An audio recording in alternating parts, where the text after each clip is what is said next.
Bonjour à tous, ici c'est Serge Kakilembe du www.jctum.com et bienvenue dans le World Dom Podcast pour ce lundi 4 mars 2019. Donc on commence la semaine du 4 mars 2019. Donc ceci est une nouvelle initiative pour donc spécialement ici pour YouTube, pour la communauté YouTube.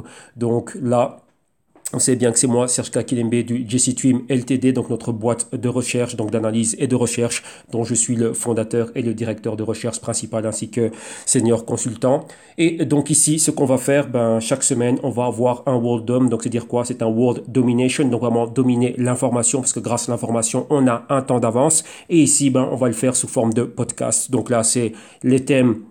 Donc, on va avoir un petit résumé donc des différents thèmes que nous, on aborde en profondeur. Donc, pour tous ceux qui sont clients du www.ictium.com, tout ce que l'on revoit dans nos rapports trimestriels, ce que l'on voit au quotidien et de manière hebdomadaire aussi. Ici, on va en avoir un petit résumé, donc illustrer, on va dire, les grands frais, enfin, les grands points, les points réellement sur lesquels on s'est attardé, les points qui ont attiré notre attention. Et ici, on va le partager un peu avec toute la communauté ici, YouTube. Donc, tous ceux qui sont fidèles au canal YouTube, donc le JCTweam LTD TV.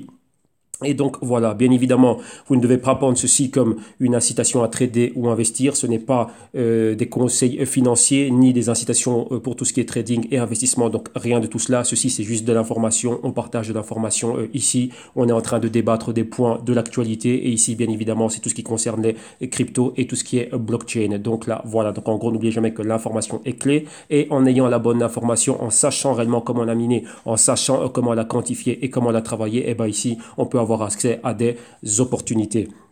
Donc en gros ici, il y a pas mal de choses qu'on va passer en revue. Donc là c'est la première, donc on prend un peu la température, voir un peu comment ce podcast, comment dirais-je, comment il va évoluer. Bien évidemment, on va revenir sur certains points, bien évidemment pour ne pas trop s'éloigner du sujet, donc rester dans tout ce qui est crypto, Bitcoin, Ethereum, XRP. Donc on va pas aller trop loin, on va regarder un peu, on va dire les cryptos principales, la global market cap, et ici énoncer quelques points, donc comment dirais-je, les points sur lesquels j'ai vraiment beaucoup mis l'accent dans les travaux de recherche et tout ça, donc de manière interne, et que j'ai partagé ici avec les clients des services et des produits au www.jctum.com.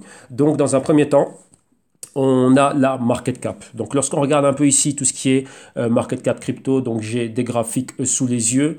Qu'est-ce que l'on peut voir ici dans un premier temps? On voit qu'on est au 125 milliards. Rappelez-vous, en mois de novembre 2018, avant qu'il y ait la bifurcation du BCH, il y a eu pas mal d'événements et on était au-dessus des 200 milliards. On avait un Bitcoin qui était au-dessus des 6000, ainsi de suite. On pensait que ça, c'était vraiment, on va dire, le point clé du marché. C'est-à-dire quoi? Donc, c'est-à-dire le niveau de support à partir duquel on allait rebondir et repartir à la hausse. Il y a eu pas mal d'événements qui, on va dire, appuyaient cette thèse. Donc, notamment l'engouement pour le Bitcoin, les institutions et tout ce qu'on avait, le BACT, Fidelity, les ETF, les nouveaux contrats futurs, le Nasdaq, enfin il y avait énormément de choses. Et bien évidemment, lorsqu'on parle d'engouement d'argent, comment dirais-je, d'entrée des capitaux institutionnels, on pensait bien évidemment à tout ce qui était Wall Street, l'avancée ici au niveau de tout ce qui était régulation, mais on a bien vu qu'aujourd'hui, rien de tout cela n'a été fait et donc le marché a été abandonné à son propre sort. Les événements survenus à la mi-novembre, donc ici c'est quoi? On pense premièrement à la bifurcation du Bitcoin Cash, donc pour donner naissance au BSV, le hash war qui a eu lieu entre les deux et bien évidemment incluant aussi le BTC. D'un autre côté, Ethereum, la liquidation de tous les projets ICO, pas mal d'ICO défectueuses et tous les projets qui avaient beaucoup de Ethereum ici en holding commençaient à dumper leurs Ethereum. Donc là aussi l'Ethereum touché. D'un autre côté aussi touché les mineurs. Et là, rentrer en jeu Nvidia avec ses GPU. Donc, pas mal de choses se sont passées. Si vous allez au www.ictium.com, vous allez pouvoir voir qu'il y a eu une émission spéciale, donc l'émission du 17 novembre, qui est toujours disponible en intégralité à partir du site. Donc là, je vous invite vraiment à y aller et prendre connaissance et regarder cette vidéo et, comment dirais-je, la partager. Donc là, vous avez tout. Vous avez le PDF, vous avez la vidéo en format MP4 à partir de notre site web et l'audio aussi, donc le MP3 de la vidéo qui sont là, dans laquelle, comment dirais-je, on est revenu sur tous ces points et on a vu ça en long et en large. Donc maintenant, pour revenir à notre actualité, maintenant on est où? On a une market cap qui est au 125 milliards et maintenant qu'est-ce qui se passe? Il ne se passe rien du tout. Vous voyez que réellement c'était la suite de tout cela. Donc on était au 200 milliards, on est tombé au 125 milliards, au 100 milliards, on a rebondi vers les 135 milliards. Il n'y a pas longtemps qu'on a retesté ces 135 milliards, on les a rejetés, maintenant on est revenu en dessous des 130 milliards et voilà maintenant qu'on évolue. Donc exactement au 4 Donc là, au 4 mars aujourd'hui, 23h59 exactement. Donc on va arriver bientôt ici au 5 mars et on est au 125 milliards et 940 millions. Donc il ne se passe rien avec un Bitcoin au 3755, un Ethereum au 126 dollars et un Ripple ici au 30 cents et des poussières. Donc on va dire pour ne citer que ces cryptos-là. Donc voilà principalement ce que l'on a vu. Maintenant, si on va dans le cas par cas et si on s'intéresse un peu plus profondément et de plus près au Bitcoin, qu'est-ce qu'on voit? Concernant le Bitcoin, il y a eu quelques points clés sur lesquels on est revenu. Premièrement, comme je l'ai dit ici, le rejet des 4200. Donc, dans le cas du Bitcoin, le Bitcoin était aux 6000, on va dire au mois de novembre 2018. Perforation de ce support, tombé ici sur les 3000, donc là les niveaux bas qu'il a atteint en décembre 2018 et rebondir à partir de ce niveau. Donc aller rechercher les 4200, donc un retracement ici de Fibonacci d'entre 23 à 33, 23 et 35% plus ou moins. Et on a rejeté une première fois ce niveau et une deuxième fois il n'y a pas très longtemps. Donc voyez qu'il y avait encore pas mal d'espoir lorsque la semaine dernière on a vu le BTC atteindre les 4200. Il y a eu encore pas mal d'engouement. On s'est dit, tiens, non, maintenant, ça y est, c'est reparti, on va y aller, et ainsi de suite, et tout ça. Donc là, il y a pas mal de choses qui sont en train de se faire. On va voir si on peut se maintenir, donc maintenir ce niveau des 4200 et aller au-dessus. Et ben là, maintenant, c'est la bonne, on peut revenir. Qu'est-ce qu'on voit? Ben, encore beaucoup de faiblesses, pas assez de combustible, pas de suivi, et le Bitcoin a été rejeté. Donc maintenant, on est au 3755 exactement maintenant à minuit 1. Donc maintenant, à l'heure où je vous parle, on est déjà au mardi 5 mars ici, et voilà ce qui se passe. Une market cap qui est en dessous des 66 milliards. Dans les dernières 24 heures, maintenant, on a déjà une baisse de moins 2,4%. Weekly, ici, on est en train de baisser, donc on a déjà moins 3% par rapport au niveau d'il y a une semaine, et la volatilité est plus ou moins de 7%. Donc voilà exactement ce qui est en train de se passer ici avec le Bitcoin. Donc là, d'un autre côté, vu que je regarde ça vu à travers un autre écran, donc je suis en train de rafraîchir l'écran et voir un peu quels sont les chiffres que l'on a maintenant dernièrement.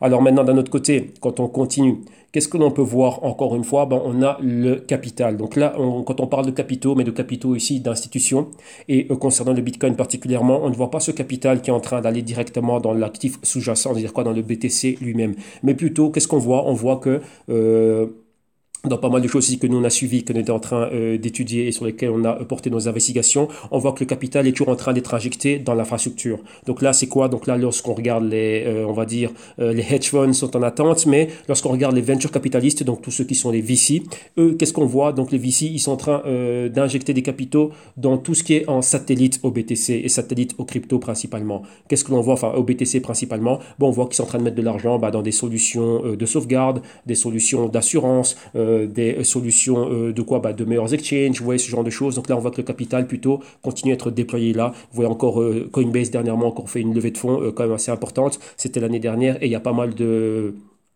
fonds, même au niveau international, des fonds de Singapour, de Hong Kong et tout ça, et qui ont participé, et ce sont des centaines de millions de dollars qui ont été levés ici. Donc, c'est-à-dire quoi? Pour améliorer l'infrastructure. Donc, vous voyez, par rapport à cela, on voit que maintenant, le Bitcoin pourrait continuer encore à aller bien plus bas. Pourquoi? Parce qu'on n'a pas réellement ce soutien, on va dire directement. Il y a un soutien financier qui est apporté, on va dire, qui provient des institutions, mais on voit plutôt que le capital est dirigé directement à l'infrastructure et non réellement directement aux crypto-actifs. Donc là, ce qui fait que les cryptos sont, on va dire, dans le cas du Bitcoin ici, ils sont ils doivent se débrouiller tout seuls. Donc c'est quoi ici? Là, on en revient directement au thème de tout ce qui est développement. Comment dirais-je, au niveau du protocole. Vous voyez maintenant le gros problème des cryptos, c'est quoi? C'est l'évolutivité. Est-ce qu'on peut aller de l'avant? Est-ce qu'on peut faire beaucoup plus de transactions par seconde? Est-ce que ces réseaux, ces protocoles blockchain sont-ils bien plus robustes au niveau de la sécurité et tout ça? Et bien évidemment, une fois qu'on a passé ces deux caps, ce serait quoi? Atteindre ici une adoption de masse, donc beaucoup plus d'utilisateurs. Donc là, il y a pas mal d'engouement dernièrement. Pourquoi? Parce qu'on voit que par rapport où on était il y a un an, l'adoption commence à monter au niveau de nombre de wallets qui sont créés. Mais vous voyez que c'était pas assez, ce sont encore des petits wallets. Donc c'est quoi ici? 1000 dollars, 2, 3, 4000 dollars et peut-être même moins, mais ici on parle vraiment d'une adoption venant des institutions, c'est eux qui ont des trilliards de dollars, et s'ils en prenaient juste un tout petit peu, donc là allant de l'ordre de 0,5% ou 1%, etc., c'est vrai déjà un grand changement. Donc ça c'est les points clés, donc le capital injecté dans l'infrastructure, et ensuite qu'est-ce qu'on voit? De notre côté, il y a toujours le grand débat au niveau de, tiens, est-ce que Bitcoin a les caractéristiques requises pour devenir un remplacement, comment dirais-je, des devises fiat. Donc, est-ce que ça pourrait être demain, comment dirais-je, la monnaie sur laquelle on baserait le système monétaire international. Donc, il y a toujours ce gros débat. Mais d'un autre côté, quelque chose aussi qui est toujours d'actualité, c'est toujours ce côté gold digital. Est-ce que le BTC réellement est ce gold digital? Donc, ceci, c'est quelque chose qu'on a beaucoup étudié, sur lesquels on a fait beaucoup d'investigations, et on a vu des choses très intéressantes, comment dirais-je, à ce niveau-là. Et ça, c'est vraiment quelque chose de super cool. Donc, on a vu qu'il y a de plus en plus d'institutions qui commencent vraiment à voir le Bitcoin comme étant un stock de valeur et donc ici du gold digital et il y a des cas, il y a des, comment dirais-je, des commentaires très positifs dans ce sens-là. Donc là aussi, qu'est-ce qu'on voit? Ben, on voit que ça revient à ce qu'on a dit un peu plus tôt, ben, à quoi? À tout ce côté d'injection de capitaux, donc de capitaux provenant ici d'institutions, mais qui sont en train de faire quoi? De mettre en place une infrastructure, donc donner au Bitcoin la même infrastructure que, on va dire, son frère dans le monde tangible, donc c'est-à-dire quoi? Le véritable gold, donc avoir vraiment cette même infrastructure. Donc on voit que tous les capitaux sont vraiment en train d'être injectés, comment dirais-je, dans cette infrastructure. Donc là, ça rejoint ce qu'on a dit en intro. D'un autre côté, qu'est-ce qu'on a? Bon, on a le thème aussi des ETF. Hein. Rappelez-vous qu'il y a eu une fermeture du gouvernement nord-américain. Maintenant, le gouvernement a réouvert. Donc maintenant, des entités comme Vanek qui voulaient faire leurs ETF, ils ont pu maintenant avoir une contrepartie, c'est-à-dire quoi? Pouvoir adresser leurs requêtes. Maintenant que le gouvernement est ouvert, la SEC faisant partie du gouvernement, tiens, maintenant, ils ont pu reprendre cela. Donc ça, ceci, c'est des choses que je pense que tout le monde l'a vu dans les news. Donc c'est une news qui était assez répandue dans tous les blogs crypto et autres. Donc là, on a vu encore une fois ce renouvellement ici de, comment dirais-je, de la demande d'ETF ici, hein, donc de Vanek. D'un autre côté, qu'est-ce qu'on a aussi? Il y a aussi beaucoup d'institutions, enfin beaucoup d'événements, beaucoup de conférences, beaucoup de séminaires, vous voyez, mais vraiment pour les institutions de Wall Street et même à travers le monde, hein, que ce soit à Hong Kong, à Singapour, à Tokyo, il y a eu la blockchain conférence il n'y a pas longtemps. Bien évidemment, le Bitcoin toujours mis en avant. Et bien évidemment, aux États-Unis aussi, il y a eu pas mal de choses qui ont été faites. Et ici aussi en Europe. Et on voit que quoi, tiens, les institutions, elles sont là, elles sont bien et bien là. Et maintenant, dernièrement, on a vu des choses comme on a vu des choses comme quoi?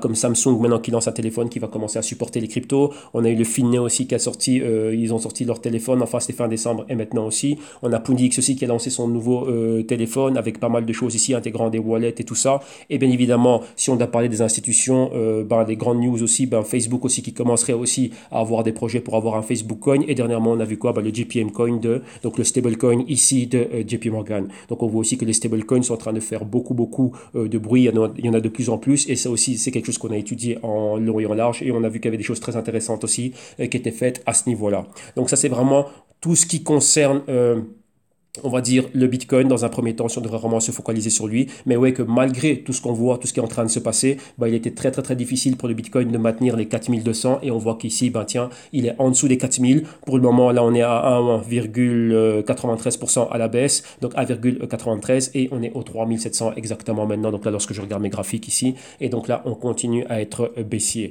Donc vous voyez qu'il se passe encore, comment dirais-je, pas mal de choses, mais on voit que la psychologie, englobant, on va dire, tout l'écosystème, reste négative. Donc on a toujours cette vision baissière et donc on pourrait encore aller bien plus bas. Donc vous voyez que si vous regardez des travaux qui ont été faits et pas mal, comment dirais-je, de niveau de prix et surtout nous ici au niveau interne, on a pas mal d'analyses et réellement la balance elle penche plutôt, on va dire à court terme et à moyen terme, les prix penchent plutôt vers un Bitcoin qui serait réellement baissier. Donc là on devrait plutôt se rapprocher des 3000 plutôt que des 6000. Donc, si on prend les 6000, ce serait notre niveau de résistance qu'on a eu au mois de novembre 2018. Mais maintenant, on est beaucoup plus proche des 3000. Vous voyez qu'on y est. Donc là, si on regarde des projections, on va dire pour les différents trimestres, maintenant, voilà, on est en dessous des 3700. Et donc là, ce serait rapproché, se maintenir ici entre les 3600 et pourquoi pas les 3000. Là, c'est ce qu'on voit à court et à moyen terme. Donc là, c'est vraiment l'idée d'ensemble. Vous voyez qu'il y a un sentiment de pessimisme comment dirais-je, cette psychologie ici comment dirais-je, qui est en train de dominer dans tout le marché, dans tout l'écosystème. C'est vraiment cela. Vous voyez que c'est vraiment contradictoire. Qu'est-ce que ça veut dire? C'est à l'opposé de tout ce que l'on voit. C'est à l'opposé, on va dire, du nombre de wallets. C'est à l'opposé des nouveaux cas d'utilité qui commencent à être de plus en plus florissants. On le voit ici à travers le monde, mais on a vraiment ce sentiment toujours, tiens, le prix pourrait être bien plus bas. Donc vous voyez qu'ici, il faut arriver à dissocier cela. Et ça, ce sont des choses que pas mal de particuliers ont du mal à faire, à dissocier d'un côté la valeur marchande du Bitcoin, c'est-à-dire quoi, à combien il cotise aujourd'hui, et réellement ses cas d'utilité. Par rapport aux cas d'utilité, c'est vraiment sa base fondamentale et bien évidemment le niveau d'adoption. Donc là, on le connaît, tout le monde le connaît depuis 2017, mais réellement, on n'y est pas encore. Donc il y a encore beaucoup de choses qui pourraient se passer. Et donc là, on verra comment cela va évoluer. Mais pour le moment, les prix, comme on le voit, sont en train de baisser et donc là, ça pourrait continuer à être ainsi pendant encore pas mal de temps. Du moins, on va dire premier trimestre se termine d'ici un mois, mais on va dire le premier semestre de l'année pourrait toujours être comme on le voit maintenant, donc c'est-à-dire quoi, rester dans le rouge. Maintenant, numéro 2. Vu qu'on ne va faire que le top 3 des cryptos, donc les cryptos les plus importantes. Donc on va regarder un peu ce qui se passe avec Ethereum. Ethereum maintenant, au moment où je vous parle, c'est des 125 dollars et des poussières. Et on est à moins 3,91%. À un moment donné, on était à du moins 5%. Donc on voit qu'on a une continuité de cette baisse. Mais ici, il y a beaucoup de choses qu'il faut comment dirais sur lesquels il faut revenir. Numéro un, on a eu quoi? Rappelez-vous que le 28 février, on devait avoir les actualisations réseau, donc les bifurcations et des hard forks d'actualisation. Donc attention, donc il faut bien préciser que ce sont des hard forks d'actualisation, c'est-à-dire quoi? Donc implémenter des actualisations réseau à hauteur d'un certain bloc, donc au bloc 7 280 000, injecter, enfin dire effectuer deux actualisations, donc c'était le Saint-Pétersbourg et Constantinople. Donc là, ça a été fait. Mais malgré cela, vous voyez qu'il n'y a pas plus d'engouement que cela, ben, Ethereum n'est pas haussier. Bien avant ça, donc à dire avant cela, oui, on va dire que le réseau, comment dirais-je, que Ethereum était haussier avant, on va dire, comment dirais-je, cette implémentation. On commençait à voir Ethereum qui était haussier. Donc si on regarde dans les 30 derniers jours, donc on avait un Ethereum qui était aux alentours des 108 dollars. On est monté quand même fortement hein, pour atteindre des niveaux quand même bien plus hauts et on a rejeté ces niveaux. Vous voyez que très rapidement, on a commencé à baisser. On est près de 10% ici de baisse, on va dire dans les derniers 7 jours. Donc c'est quand même énorme. Et on se dit, bah, tiens, maintenant que Constantinople a été fait, ça a été raté par deux fois, on va dire lors du dernier trimestre 2018. Maintenant que c'est fait, bah, pourquoi est-ce que tu es vraiment en train de baisser et qu'est-ce qui se passe? Et là, il faut répondre à une question d'ordre fondamental qui est très très très importante et c'est quoi c'est le niveau d'évolutivité. Est-ce que Ethereum a été mis à niveau? Vous voyez qu'encore pas mal de problèmes qui se posent au sein d'Ethereum, principalement quoi maintenant déjà avec les problèmes des mises à jour, vous voyez, rappelez-vous que ça a été foiré, on va dire ça comme ça a été foiré on va dire par deux fois lors du dernier trimestre 2018 et maintenant la personne qui est on va dire responsable des coordinations, des implémentations et des mises à jour a quitté Ethereum. Vous voyez qu'il y a beaucoup de problèmes internes. Donc ça aussi il y a pas mal d'influence. On voit qu'il y a beaucoup de problèmes internes et donc ça ici, comment dirais-je, ce n'est pas très transparent. Donc on ne sait pas exactement ce qui est en train de se passer et l'ampleur, on va dire, de tous ces événements. Ce qui fait qu'ici, tiens, lorsqu'on a un problème au niveau de la direction et au niveau de ceux qui sont en train de piloter le navire, vous voyez que là, c'est pas une bonne ambiance. Donc ça aussi, on peut comprendre que ça peut être un des facteurs, je dis bien un des facteurs qui pourrait influencer, on va dire, la baisse que l'on voit ici. D'un autre côté, comme je l'ai dit, ils sont en train de chercher un nouveau coordinateur. Et d'un autre côté, il faut jamais oublier que malgré ces implémentations, Ethereum reste toujours en mode de quoi? En mode de développement, en mode d'expérimentation. Rappelez-vous qu'on a 5 chercheurs principaux, donc avec en tête Vitalik Buterin, qui sont en train de faire des recherches au niveau de tout ce qui est évolutivité. Donc en anglais, on appelle ça le scalability. Et donc là, c'est là qu'on a le Casper, le Plasma, le Sharding phase 1, Sharding phase 2 et tout ça. Donc pas mal de choses qui sont en train d'être mises en place et ils sont en train de faire des recherches par rapport à ça en parallèle avec les développeurs qui, une fois qu'il y a une base de recherche, les développeurs voient comment est-ce qu'ils vont pouvoir implémenter ça au réseau et voir est-ce que c'est viable. Donc pour le moment, vous voyez qu'on a que des, je ne vais pas dire, si on peut dire, on a des suppositions, on a des tentatives, on est en train de tester pas mal de choses, mais c'est pas encore ça. Vous voyez, donc on n'a pas encore mis le doigt dessus. Donc pendant ce temps, pendant le temps qu'on est en train de faire toutes ces recherches, qu'est-ce que cela signifie? Ça signifie qu'on pourrait voir un Ethereum qui continue à baisser, et chose que l'on voit. Donc malgré la réussite du Constantinople à hauteur du bloc 7 280 000, là on voit qu'Ethereum est en baisse, et pratiquement 10% de ce qui va, enfin dans les derniers 7 jours. Donc ça c'est quand même assez important. Donc toujours ce problème clé ici, problème de mise à l'échelle. Rappelez-vous qu'on avait vu par le passé, déjà en 2017 et avant, qu'est-ce qu'on avait vu? On avait vu la congestion du réseau due à l'excès d'activité et de transactions des CryptoKitties et le réseau n'a pas pu maintenir tous ces TPS, donc transactions par seconde, et le réseau a collapsé. Donc maintenant, il faut vraiment le mettre à l'échelle. Vous voyez que ça, c'était quoi? Une petite, donc une infime, minuscule partie, on va dire, de participation et d'activité du réseau, et là, ça a collapsé. Donc vous voyez qu'il y a encore beaucoup, beaucoup de choses à faire. Et donc là, qu'est-ce que cela veut dire? Beaucoup plus de solidité au niveau des contrats intelligents, chose aussi que l'on a vu qu'il y a pas mal de bugs aussi à ce niveau-là, et bien évidemment, il faut qu'ils soient beaucoup plus robustes, beaucoup plus solides. Donc là, ça a quand même été hacké pas mal de fois. Les bugs qu'on a ici au niveau de congestion, les applications décentralisées, vous voyez qu'ils sont lentes et ainsi de suite et tout ça. Donc on a vu qu'est-ce qu'on a vu aussi? On a vu qu'il y a eu pas mal de projets qui ont commencé à bouger d'Ethereum pour aller vers récemment Bitcoin SV et il y a quelques temps aller sur donc partir d'Ethereum pour aller vers Tron, partir d'Ethereum pour aller vers EOS et partir d'Ethereum pour aller vers Stellar. On a vu pas mal de migrations dans ce genre. Donc ça aussi c'est pas une très bonne pub ici pour Ethereum malgré sa deuxième place. Et d'un autre côté, qu'est-ce qu'on voit? On voit qu'ils sont en train de perdre la bataille des DApp. Donc c'est quoi au niveau des applications décentralisées? Elles sont bien plus utilisées sur Tron et sur EOS. Et pourquoi? Parce que ces plateformes-là sont bien plus adaptées au niveau du déploiement de ces applications décentralisées. Et bien évidemment, l'environnement dans lequel les développeurs sont en train de développer est bien plus intéressant. Donc, c'est bien plus adapté à au test et d'un autre côté quoi à l'évolution ici de tous ces développements. Donc ça voilà un peu les thèmes principaux qui entourent Ethereum et qui font qu'il y a de la faiblesse. Rappelez-vous que c'est comme les requins, on voit qu'il y a une faiblesse ici, et bah tiens on va remuer le couteau dans la plaie et donc voilà exactement ce qu'on est en train de voir. Donc et que tout ça, ça éclipse complètement ce qu'on a vu au niveau du Constantinople et même si ça a été réussi et tout ça, Ethereum a toujours ses grands problèmes et il y a une bataille ici à d'autres plateformes qui sont là. Vous voyez que Tron malgré qu'ils sont dans le gaming, mais ils ont une plateforme qui peut faire exactement la même chose que fait Ethereum. Donc c'est-à-dire quoi? Émettre des applications décentralisées et le tout basé sur des contrats intelligents et faire exactement la même chose. Donc il y a beaucoup plus de compétiteurs maintenant. Donc ça c'est très fort. En plus on a vu que Tron et EOS et encore d'autres cryptos comme le BNB, ils ont commencé l'année très fort, beaucoup de buzz, beaucoup de marketing et donc ils ont vraiment été mis en avant. Maintenant, donc ça, voilà pour Ethereum. Si on devrait passer maintenant à la phase 3, on va dire phase 3, c'est quoi la troisième crypto? Donc on a le XRP, donc le XRP de Ripple. Et ici, qu'est-ce qu'on a? Bon, on est au 30 cents, bien évidemment, tout le marché est dans le rouge maintenant, vu qu'on est déjà mardi 5 mars maintenant. Et on voit qu'on continue aussi à baisser. Et qu'est-ce qu'on a ici avec le XRP?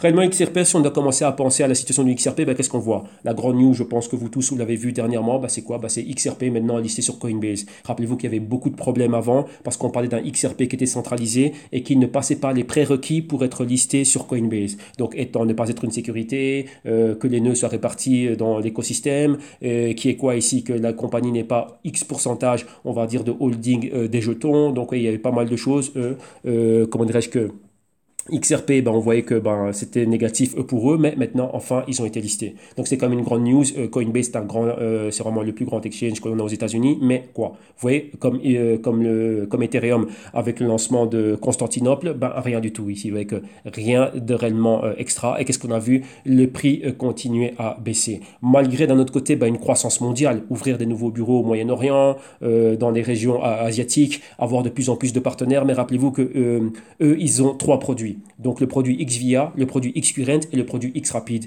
Et ces produits-là, donc hormis le XRapid qui a une utilité exclusive du XRP, le XVIA et le XCurrent qui sont les produits les plus utilisés ne requièrent pas l'utilité du XRP. Donc c'est quoi ici? C'est vraiment donner un cas d'utilité pour le XRP. Et donc ça devient de quoi? Ça vient de l'adoption massive du XRapid. Vous allez voir qu'il faut qu'il y ait beaucoup plus de clients qui utilisent le XRapid et pour le moment ce n'est pas ça. C'est très faible. Au-delà des 200 et quelques clients qu'ils ont, il y en a très très très peu qui sont en phase de démo, donc en phase pilote, en preuve de concept avec le XRapid et donc ça, vous voyez que c'est pas assez. Donc ça, vous voyez que ça doit changer vraiment pour qu'on voit un XRP qui est boosté. Pourtant, lorsqu'on regarde les rapports des derniers trimestres, chose que nous on a étudié ici, on voit qu'il y a eu pas mal d'achats, pas mal d'acquisitions de XRP provenant des institutions. Mais le tout au niveau de quoi? Au niveau OTC. Donc c'est quoi? Ils les gardent en holding, mais c'est pas encore utilisé. Donc c'est-à-dire quoi? Il n'y a pas encore de transfert, on voit qu'il n'y a pas encore d'activité réelle qui est faite. Il y a une demande, mais une demande pour le garder et non pour être en train d'être utilisé. Donc là, on avance, c'est tout ce qui est les projets, enfin dire même pas les solutions XVIA et XCurrent. Donc voilà, ici pour le XRP. Et d'un autre côté, qu'est-ce que l'on a? Avec JP Morgan maintenant qui lance sa stablecoin et qui veulent aussi donner des services financiers, donc améliorer l'efficience de leurs services financiers pour des institutions. Rappelez-vous que JP Morgan est une banque corporative et commerciale aussi. Donc, ils ont exactement les mêmes clients que pourraient avoir XRP. Donc, les clients après lesquels pourraient aller à un XRP. Et donc, c'est quoi? Faire des transferts transfrontaliers et on va dire de manière interne. Donc, entre clients qui ont des comptes à JP Morgan et permettre à cela d'aller bien plus rapidement à travers le JPM Coin, qui est une coin ici, qui est un stablecoin, donc backé 1 à 1, donc ratio 1 à 1 avec le dollar US. Donc, c'est vraiment permettre que cela aille beaucoup plus rapidement. Donc, vous voyez aussi, ça rejoint ici ce que fait XRP avec le XVIA et l'XCurrent. Donc, c'est une forme de compétition. Est-ce que maintenant on commence à ressentir cela? Est-ce que c'est ça aussi qui fait en sorte que les prix du XRP baissent? On ne sait pas, mais vous voyez qu'il y a tout ça à prendre en compte. Donc vous voyez qu'il y a pas mal de choses qui sont en train de se passer et le tout, c'est cela. Maintenant, pour conclure, et pour donner un peu une note, on va dire globale, sur tout ce qu'on en a vu qu'on a vu les cryptos du top 3, ce sont les plus importantes. Maintenant, on en revient ici à la psychologie globale du marché. Elle est quoi? Comme j'ai dit au début, elle est toujours négative. Donc, on est toujours baissier. Si on regarde, donc si je prends juste les cryptos, le top 3, donc par rapport au ATH, donc les hauts historiques, on a un Bitcoin qui est à moins 80,81%, on a un Ethereum qui est à moins 90% et on a un XRP qui est à moins 91% par rapport aux hauts historiques qui ont eu en décembre 2017. Donc vous voyez que le bear market continue toujours, on est toujours dedans. Donc tout ce qu'on voit maintenant, ces petites hausses durant une semaine, 2 semaines, voire un mois, un trimestre, ce n'est pas assez. Donc vous voyez qu'on doit vraiment aller au-delà de ça. Donc si on doit mettre ça en termes de chiffres, donc là pour le XRP à moins 91,67%, donc son haut historique c'est les 3,65$, on est aux 30 cents et des poussières. Si on parle d'Ethereum, à moins 90,85, c'est haut historique, c'était 1389. Maintenant, on est exactement aux 127 dollars et on voit qu'on a encore un potentiel pour aller encore bien plus bas. Et si on parle du Bitcoin, c'est haut, donc on a flirté avec les 20 000, donc les 19 535, donc en moyenne à travers tous les exchanges, avec un ATH, donc un différentiel de moins 80,80%. Et maintenant, on est aux 3 748 et on voit qu'on pourrait continuer encore à aller encore bien plus bas. D'un autre côté, cela n'empêche pas, comme on a vu et comme j'ai dit au début, les institutions d'injecter des capitaux dans l'infrastructure. Donc c'est quoi? Des ETF, des fonds, vous voyez maintenant le Nasdaq qui commence à lister, le Bitcoin liquide, l'Ethereum liquide, le Grayscale qui est en train d'augmenter ses fonds, donc ses participations ici pour des institutions et investisseurs accrédités. On voit Fidelity qui est en train de se préparer. On a le BACT aussi, vous voyez, qui est en train de se préparer, des nouveaux contrats futurs avec livraison physique d'un Bitcoin à échéance, donc c'est T+1, et il y a encore pas mal de choses qui sont en train d'être faites, et bien évidemment la régulation aussi qui est en train d'avancer, donc la SEC qui demande vraiment beaucoup plus d'informations et tout ça, le CFTC aussi, vu qu'ils ont listé les cryptos, donc Bitcoin et Ethereum comme étant des commodités, donc il y a pas mal de choses qui sont en train de se faire, mais que tout ça, comment dirais-je, ça ne supporte pas réellement le marché, on se dit, tiens, c'est pas encore assez réellement pour aller bien plus haut, et bien évidemment ici, il faut comprendre le modus operandi des institutions et voir ce qu'ils ont fait avec le Nasdaq lorsqu'on a eu l'explosion de la bulle du Nasdaq et voir exactement à quel niveau ils sont tombés et maintenant comment est-ce qu'ils ont pu dominer, dire quoi, avoir le monopole des compagnies du Nasdaq et comme on en voit les ténors aujourd'hui, les Amazon, Microsoft, Apple, Netflix et tout ça et tout ça. Donc là, on voit qu'il y a le même modus operandi. Donc les cryptos, c'est aussi de la tech. Donc il y a ce côté technologique aussi, comment dirais-je, qui joue aussi et donc on verra réellement ce qui va se passer dans le futur. Bien évidemment, à du très long terme, donc on parle d'ici 5 à 10 ans, on est ultra haussier sur la technologie blockchain et sur les utilités de quelques crypto-actifs ici. Donc il y a beaucoup de compétition, donc on a quand même beaucoup de cryptos qui sont là, mais bien évidemment il y aura une sélection naturelle, il y aura une purge et donc ça va être les meilleurs projets qui vont réellement pouvoir passer ce crypto winter comme on l'appelle. Et d'un autre côté, on voit maintenant aussi beaucoup d'intérêt provenant des institutions, mais il faut que cela aille de l'avant. Mais vous voyez que les cryptos aussi doivent répondre aux attentes et aux besoins des institutions. Qu'est-ce que cela veut dire ici? Apporter beaucoup plus de choses, donc des plateformes beaucoup plus robustes, des solutions réellement de mise à l'échelle viables, fiables et avec sécurité et tout ce qui va avec et des véritables cas d'utilité. Et là, on verra l'adoption de masse aller de l'avant. Et d'un autre côté, on voit qu'il y a toujours ce côté spéculatif qui est là. On le voit comment? À travers des événements marketing, par exemple, comme Litecoin à un moment donné, il y a eu un pump massif, on est monté fortement. Le TRX aussi qui est monté fortement. Le BNB qui est monté fortement, vous voyez que tout ce genre de choses, c'est encore très spéculatif, donc il y a encore beaucoup de choses à découvrir ici et il faut vraiment qu'on puisse passer au-delà de cela et réellement commencer vraiment à avoir, comment dirais-je, un autre type d'acteur. Donc c'est quoi? Beaucoup plus, comment dirais-je, d'établissement et on va dire quoi? De participation, on va dire ça comme ça, d'institution. Mais ici, c'est une autre psychologie, c'est une autre manière de faire et on voit que leur entrée est retardée. Donc ça, pendant que cette entrée d'institution et leur capital est retardée, on voit que la volatilité, la psychologie spéculative se maintient encore dans le marché et bien évidemment, ça fait quoi? Ça fait que on pourrait encore aller visiter des prix bien plus bas. Donc ne soyons pas étonnés de voir des prix le BTC au 3005, au 3002, 3000 et peut-être même plus bas. Ethereum aller retester les bas qu'on a eu. Avec les bas qu'on a eu au mois de décembre, c'était en dessous des 100 dollars, donc c'était des 85 dollars. Donc là, on pourrait encore aller bien plus bas. XRP bien plus bas et toutes les cryptos encore bien plus bas. Donc voilà un peu tout ce que je voulais partager ici avec vous dans ce World Domination, donc podcast ici spécial pour YouTube. Donc World Dom ici, tout ce qui est crypto et blockchain. On s'est focalisé sur les cryptos du top 3. Une petite demi-heure, je pense que c'est cool de revenir un peu sur les choses que nous on fait ici en interne. Donc rappelez-vous, si vous voulez voir encore bien plus de travaux, nos recherches, ce que l'on fait, il y a quelques samples de nos recherches au www.jctum.com. Là, vous avez tout ce qu'il y a. Donc, regardez ce qu'on fait au niveau de la compagnie. Vous avez des samples d'émissions en intégralité que vous allez pouvoir regarder de temps en temps. Chaque trimestre, on vient remettre des choses en avant. Et rappelez-vous, bien qu'on fasse de la recherche pour des institutions et pour des investisseurs, lorsqu'on s'adresse à un grand public, on fait en sorte d'avoir une recherche qui est adaptée au public auquel on s'adresse. Donc, on fait bel et bien la part des choses. Donc là, ici, il y a des choses que l'on fait qui sont, on va dire, faciles à assimiler et qui peuvent être digérés par tout un chacun. Donc vous voyez ici, on sait bien qu'on s'adresse à un public, entre parenthèses, on va dire profane, non initié. Donc ici, on ne va pas commencer à assommer les personnes avec des longues théories. Non, on vient vraiment ici avec une information qui peut être digérée par tout le monde. Et donc voilà ce qu'on fait. On a pas mal de services par rapport à cela. Donc tout ce qui est les CryptoBlock News,